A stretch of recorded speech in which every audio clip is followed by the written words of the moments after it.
रहीम अस्सलाम वालेकुम dear students. Chemistry of grade 9 में यूनिट नंबर 3 हमने स्टार्ट किया हुआ था periodic table and periodicity of properties.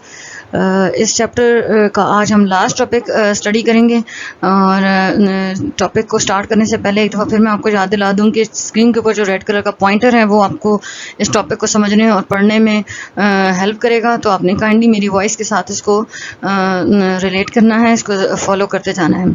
ठीक है, तो चलें अपना टॉपिक स्टार्ट करते हैं। Electronegativity. Electronegativity is a property associated with the atoms when they are chemically bonded to each other. यानी अभी तक जो हमने प्रॉपर्टीज पढ़ी हैं, शील्डिंग इफेक्ट, एटॉमिक रेडियस और आयोनाइजेशन एनर्जी वगैरह, ये सारे टॉपिक्स जो हैं वो हमने एटॉमिक लेवल के ऊपर पढ़े हैं। यानी हमने उनको कंपाउंड्स के अंदर स्टडी नहीं किया, हमने उनको सिर्फ एक इंडिविजुअल एटम के तौर पे या इंडिविजुअल एलिमेंट के तौर पे उसको स्टडी किया है। लेकिन यहाँ पर जो है हम इन एलिमेंट्स को कंपाउंड्स के अंदर स्टडी करेंगे।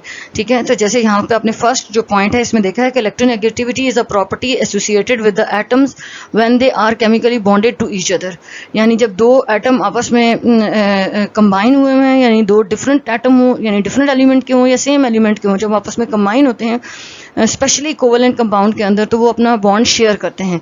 जब वो बॉन्ड शेयर करते हैं तो उसमें से अगर सिमिलर एलिमेंट्स हैं, सिमिलर एलिमेंट के एटम्स हैं, तो वो जो बॉन्ड शेयर करेंगे वो इक्वल स्ट्रेंथ से करेंगे, और अगर डिफरेंट हैं तो वो डिफरेंट स्ट्रेंथ से करेंगे। जैसे यहाँ पे स्क्रीन पे आपको नज़र आ रहा है कि हमारे पास एक हाइड्रोजन एटम है और एक क्लोरीन एटम है। हाइड्रोजन एटम के लास्ट शेल में सिंगल इलेक्ट्रॉन है, यानी इसका first and last shell same है और उसके अंदर एक इलेक्ट्रॉन है, जबकि क्लोरीन के अंदर लास्ट शेल के अंदर 7 इलेक्ट्रॉन्स हैं। हाइड्रोजन को अपना डुप्लेट कंप्लीट करना है, क्लोरीन को अपना ऑक्टेट कंप्लीट करना है, तो ये अपना ये इलेक्ट्रॉन शेयर करेंगे, जो कि आपको पिंक कलर में हाइड्रोजन और ब्लैक कलर में क्लोरीन नज़र आ रहा है। हाइड्रोजन और क्लोरीन जब अपना जो पेयर है उसको शेयर करेंगे, तो यहाँ पर जो हमारे पास जो बॉन्ड बना है, अब ये शेयर्ड पेयर ऑफ इलेक्ट्रॉन है, ये इसको हाइड्रोजन भी अट्रैक्ट करेगा और इसको क्लोरीन भी अट्रैक्ट करेगा, लेकिन ज़्यादा जो इसको की अट्रैक्शन होगी वो क्लोरीन की तरफ होगी। तो इस अट्रैक्शन, ये जो drag of pair of electron है टूवर्ड्स द क्लोरीन, ये शो करता है क्लोरीन इज़ मोर इलेक्ट्रोनेगेटिव।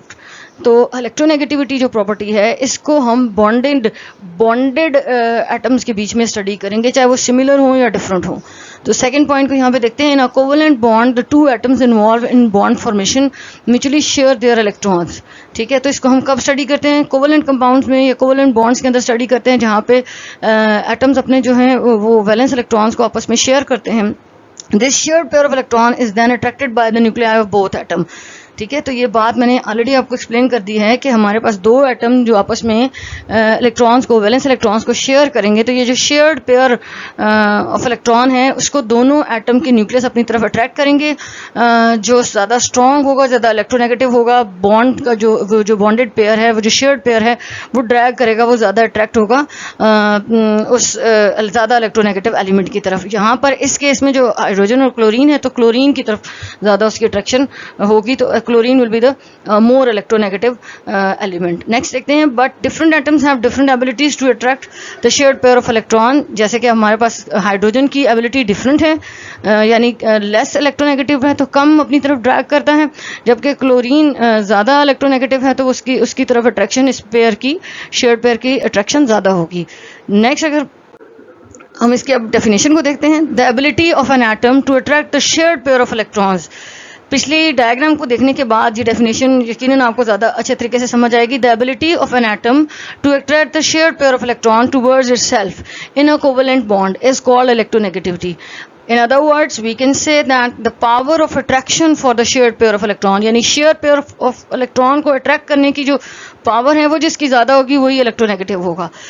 ठीक है, अगेन मैं इसको रीड करती हूँ। We can say that the power of attraction for the shared pair of electron is called electronegativity. तो अभी जो डायग्राम हाइड्रोजन और क्लोरीन की आपने देखी है, उसमें जो शेयर्ड पेयर ऑफ इलेक्ट्रॉन है वो एक वैलेंस इलेक्ट्रॉन है हाइड्रोजन का और एक वैलेंस इलेक्ट्रॉन है क्लोरीन का, जैसे शेयर्ड पेयर बना है और वो ज़्यादा किसकी तरफ अट्रैक्ट हो रहा है, वो क्लोरीन की तरफ हो रहा है।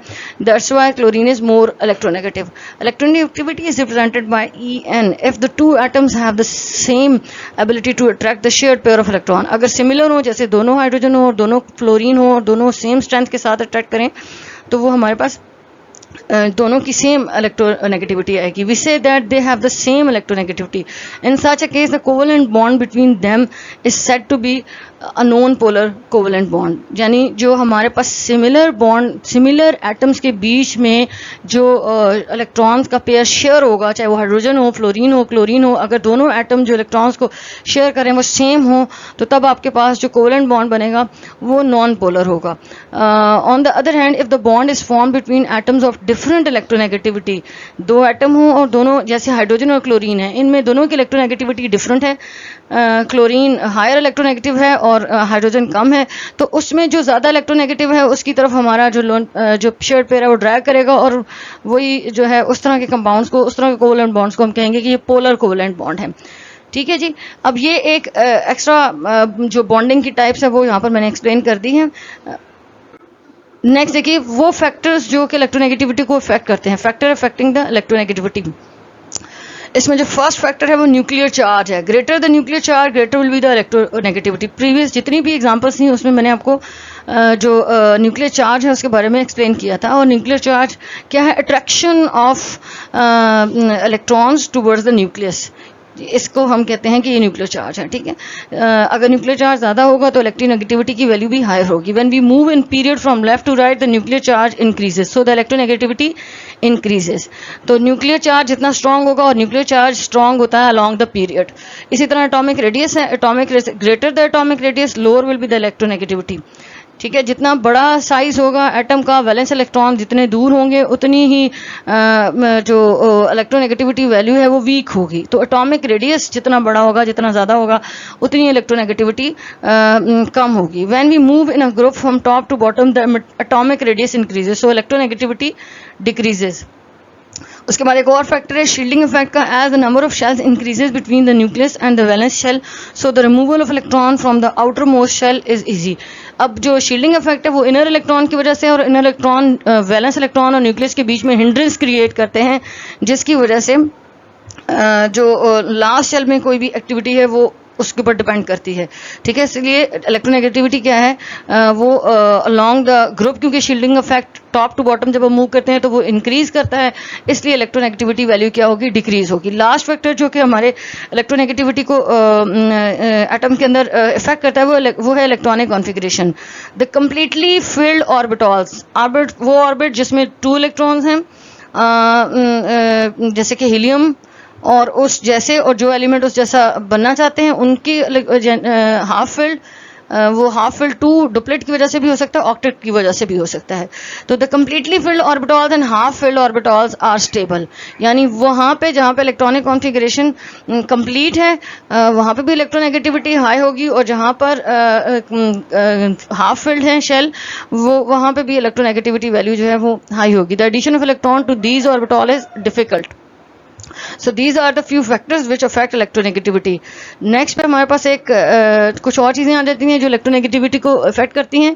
Therefore the इलेक्ट्रोनेगेटिविटी, ये प्रीवियस कॉन्टेक्स्ट में बात हो रही है कि इन फैक्टर्स की वजह से जो है, यानी जो अगर इलेक्ट्रॉनिक कॉन्फिगरेशन कंप्लीट है, यानी shell, last shell, valence shell complete है या हाफ फिल्ड है, तो तब इलेक्ट्रोनेगेटिविटी वैल्यू क्या है? वो हाई होगी. ठीक है जी.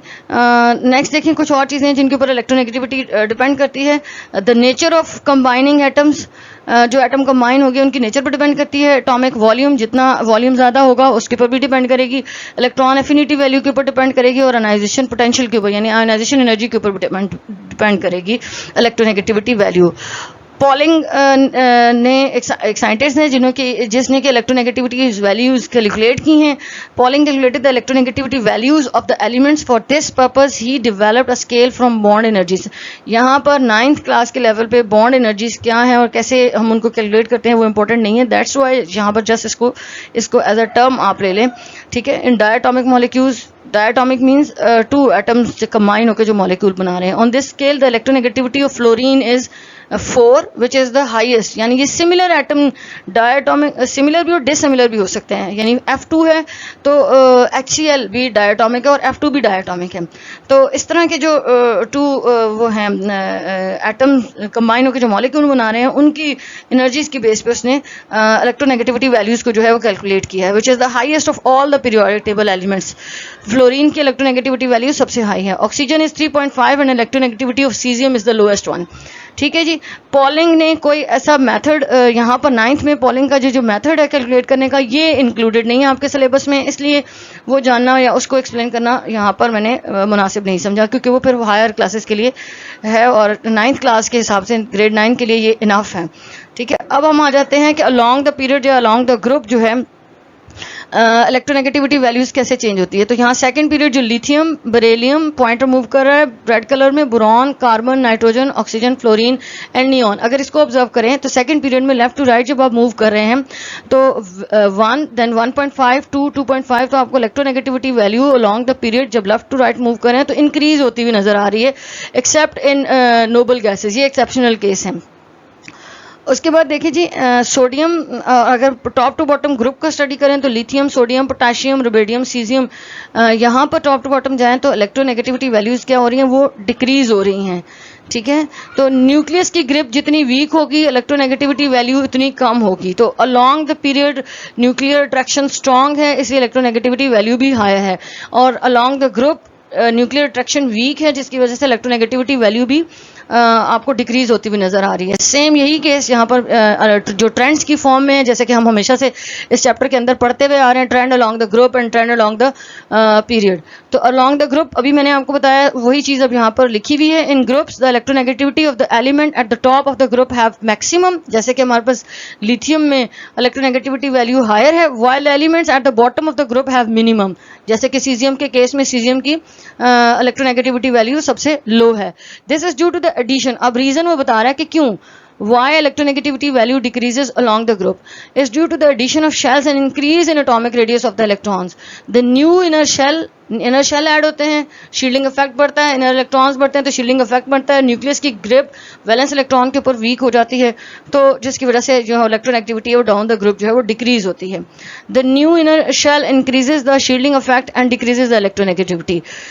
एंड में अब इलेक्ट्रोनेगेटिविटी अलोंग द पीरियड को स्टडी करते हैं। इन द पीरियड अभी आपने पीछे स्टेबल के अंदर देखा है कि हम लिथियम 2 नियॉन जा रहे हैं, तो वो 1 से 2.5 1.5 2 एंड 2.5 इस तरह से इंक्रीज होती हुई इलेक्ट्रोनेगेटिविटी वैल्यूज जो है हमें नजर आ रही है। तो in the period the electronegativity increases as we move in the period from left to right.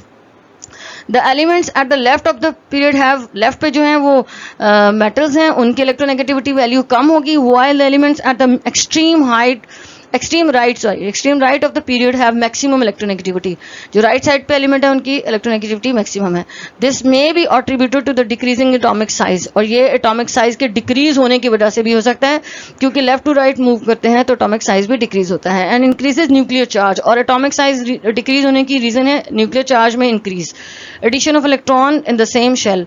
इस पॉइंट लास्ट पॉइंट को दोबारा से एक्सप्लेन करूंगी। This may be attributed to the decreasing atomic size and increases nuclear charge due to the of electron in the same shell, क्योंकि जब left to right move करते हैं shell का number वही रहता है, उसी शेल में नए इलेक्ट्रॉन्स ऐड होते रहते हैं और न्यूक्लियस के अंदर पॉजिटिव चार्जेस इंक्रीज होते जाते हैं। अब जब न्यूक्लियस के अंदर पॉजिटिव चार्ज इंक्रीज होता है, जैसे जैसे हम आगे मूव करते हैं, तो वो उसकी अट्रैक्शन वैलेंस इलेक्ट्रॉन के ऊपर ज्यादा होती है और वो उनको ज्यादा बेहतर तरीके से और ज्यादा स्ट्रॉन्ग अपनी तरफ अट्रैक्ट करता है, जिसकी वजह से साइज अल्टीमेटली जो है वो श्रिंक हो जाता है। अब साइज श्रिंक होगा, न्यूक्लियस की अट्रैक्शन ज्यादा है, तो इलेक्ट्रोनेगेटिविटी वैल्यू भी left to right along the period high होगी, और हेलोजन की इलेक्ट्रोनेगेटिविटी वैल्यू सबसे हाई है, और हेलोजन में भी फ्लोरीन की इलेक्ट्रोनेगेटिविटी सबसे हाईएस्ट है जो कि 4 है। इस चैप्टर का ये आज लास्ट टॉपिक था इलेक्ट्रोनेगेटिविटी, जो कि ख़त्म हो गया है। अब हम नया चैप्टर स्टार्ट करेंगे। इसमें नेक्स्ट जो वीडियो होगी वो मैं थिंक टैंक इस चैप्टर से रिलेटेड ऐड करूँगी, लेकिन अभी वो कुछ दिन के बाद में ऐड करूँगी, और उसके बाद हम स्टार्ट करेंगे चैप्टर नंबर 4। आप इसको समझने की कोशिश कीजिएगा, पॉइंटर के साथ इसको पढ़ने की कोशिश कीजिएगा, और जो प्रॉब्लम जो क्वेश्चंस आपके पास आते हैं वो आप कमेंट्स में डाल सकते हैं, इसको मैं आंसर करूँगी। थैंक यू, अल्लाह हाफ़िज़।